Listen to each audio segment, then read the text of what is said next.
Thank you very much, and thank you so much to the organisers for inviting me to speak to you all today. I want to really follow up on what's been said so far, in that the participation of women in research is really important, but I want to touch upon not just the participation in clinical trials, because that's quite a big step sometimes, but also what we need to be involved in is the planning of research, and get involved in research at the very beginning, at its thought process, at its inception. And perhaps if we can do that, if you can do that as women, then that starts to change the dialogue a little bit more around how research in Parkinson's is conducted.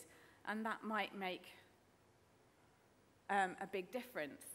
What I want to do today, and Baz very beautifully helped introduce my talk by mentioning stem cells, because I want to talk about what stem cell transplantation is, but I also want to talk about the problems which Baz briefly alluded to, but then really importantly why it's important to involve patients in the design of research right from the outset.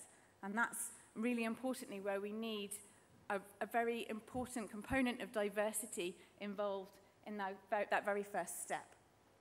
But what is cell transplantation? It's been talked about for a long time. It's got a long history in the field of Parkinson's.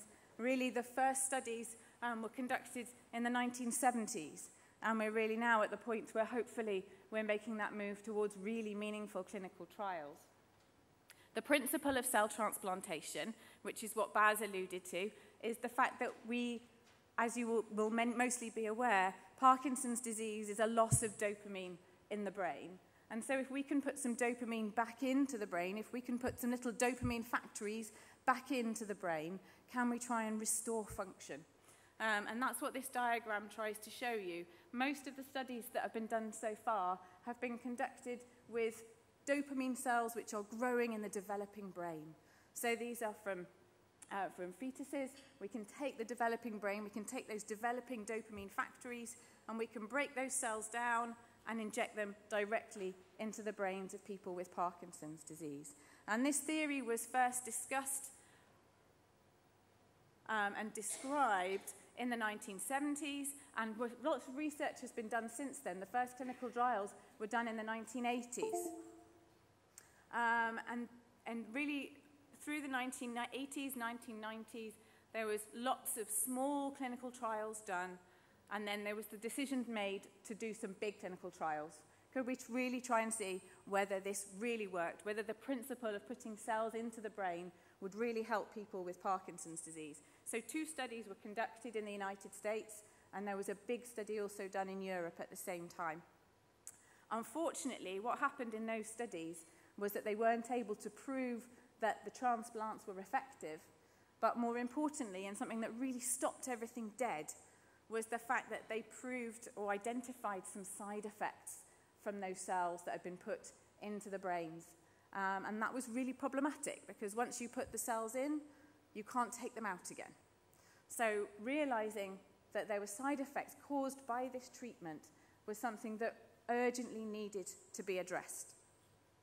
And this is where I came into the story. I started doing my research in London. I did a degree in my PhD in London under Professor Jenner, who's very well known in the field of Parkinson's research, and then decided to go to Sweden, which is the birthplace, really, of cell transplantation. And I worked very closely with some of the experts there, not only on cell transplantation, but for the first time with also people who looked at the side effects of drugs. So we pooled all this expertise together. Because really, perhaps we should have seen some of these problems coming. And this is why it's important to engage with patients. And please forgive me for this diagram, because anyone who looks at this will see a very simplified version of Parkinson's disease. Us scientists are very simple creatures, and we simplify everything into some basic building blocks.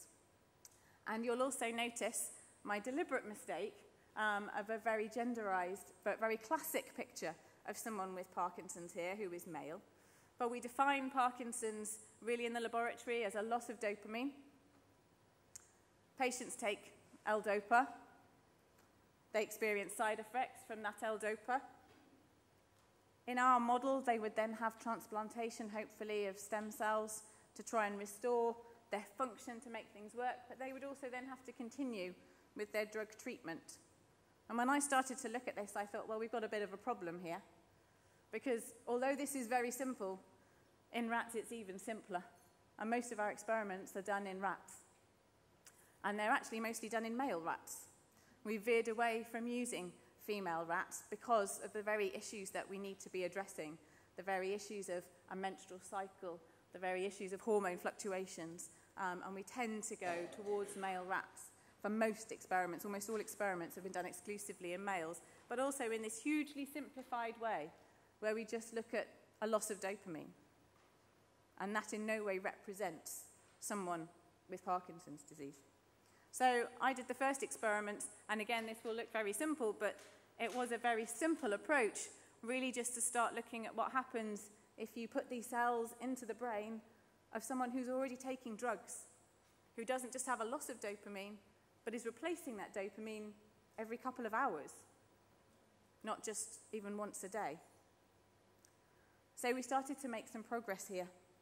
And with the results of that, TransEuro started, which was led by Professor Roger Barker in Cambridge and was a European consortium. And this trial is ongoing, and we're anxiously awaiting the results of that. But we want to know what's going to happen next, because TransEuro used fetal cells. And there are problems with fetal cells. Ethically, it's very challenging, and it's practically very difficult to conceive that this might be a therapy that would really work for people across the whole country and across Europe and across the world for people with Parkinson's. So in parallel to all this work that's been done to try and develop cell transplantation, there was also a stream of research looking at this idea of stem cells.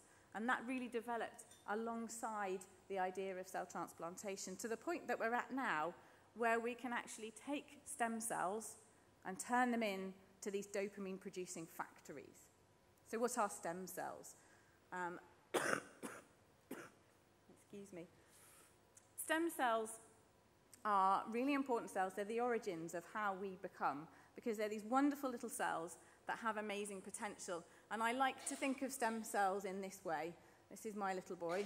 Stem cells have two key features that make them really useful to us in the laboratory and have enormous potential as a therapy.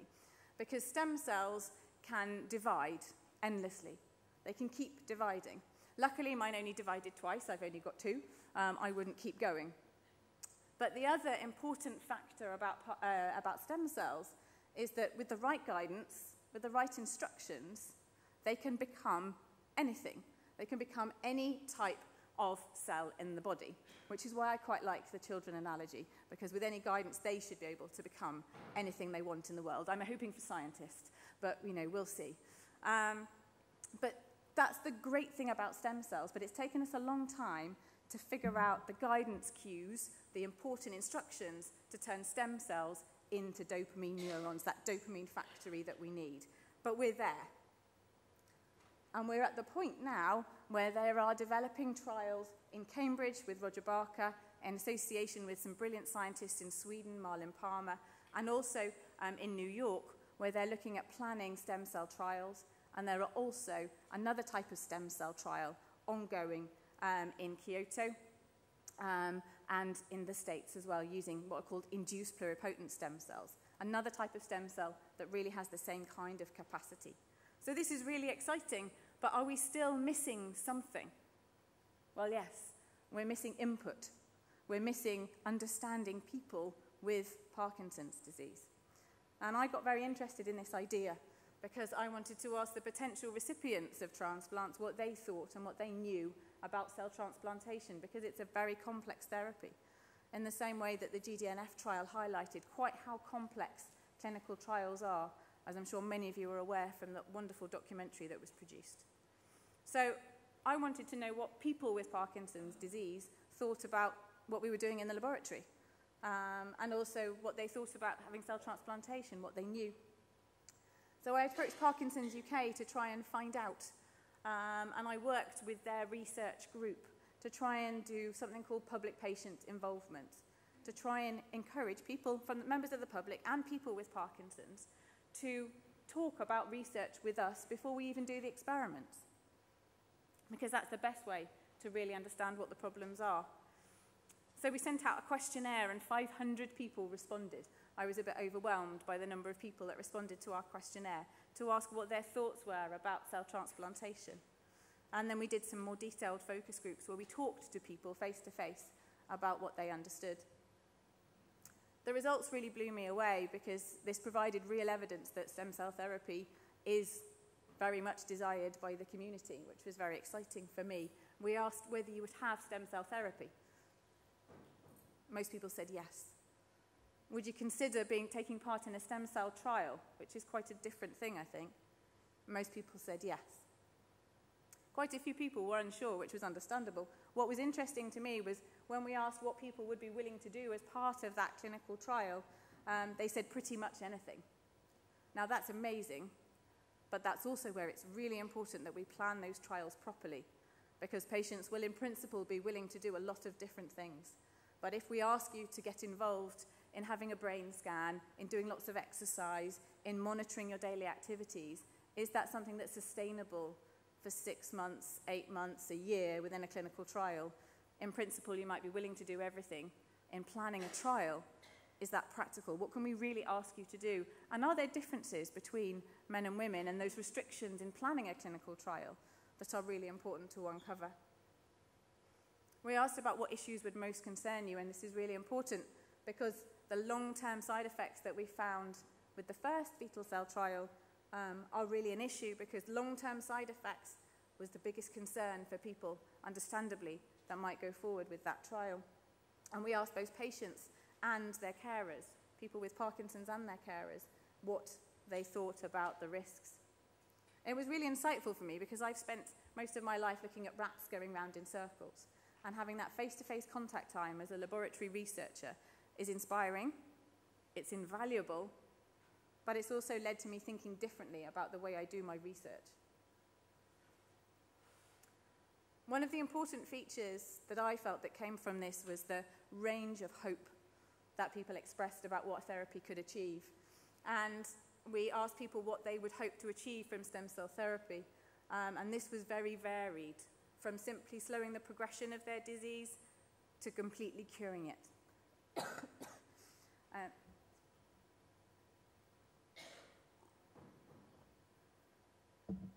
And it's important, therefore, that we make sure that we educate people properly about the potential. And Baz very clearly explained what the different potential was for these different therapies and interventions. And that in Parkinson's disease, we are really looking to try and slow the progression of the disease. We may be able to reverse some of the symptoms with cell transplantation, but we're only looking at restoring a little bit of dopamine in the brain, and we know that Parkinson's disease is much more than that.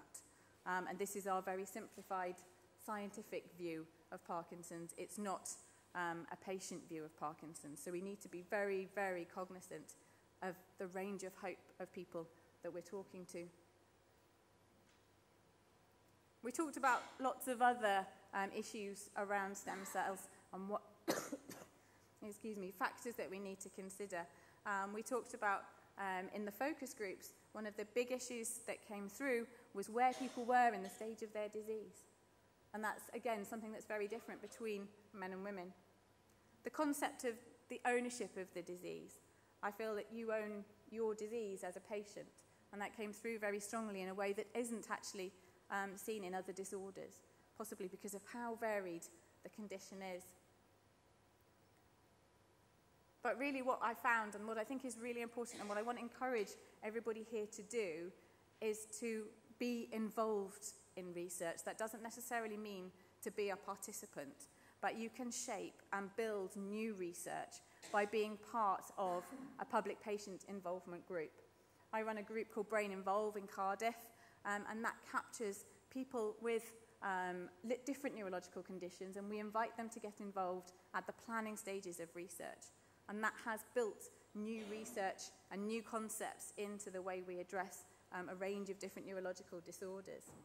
It's really important that we have contribution from everybody, because actually I know that we have a fairly male-dominated field at the moment in our PPI contributors, and I would love to see more women getting involved in fundamentally forming that research right from the bottom up, right before we even apply for the money to do the experiments. And not just clinical research, but laboratory research to make sure that we're all thinking about that diversity that we need to cover. So really, I want to raise your awareness to the fact that involvement is really important, not just participation. That's, of course, incredibly important. But if you're involved right from the outset, the dialogue will have a very different question and a very different outcome. So cell transplantation has had its ups and downs, and hopefully we're riding an up at the moment, and hopefully there won't be any further downs. We're eagerly awaiting the results of TransEuro, and we're very keen to support the next round of stem cell transplants that will come. We need to think about whether our model is good enough, and this is why we need people with Parkinson's to talk to us about their condition, because our model is still very, very, very simple. I'm trying to build some complexity in to that model, but it becomes very challenging to do. We are having experiments running currently where we're looking at male versus female rats to see whether there are any differences there in their responses to cell transplantation. But it's slow and incremental work and difficult experiments, but that agenda is really important. So thank you very much for listening. My work wouldn't be possible without all my different collaborators across the laboratory work and the clinic patient-facing work that I've been doing, and the support from Parkinson's UK and the MRC in very practical ways as well as financially. So thank you very much for listening.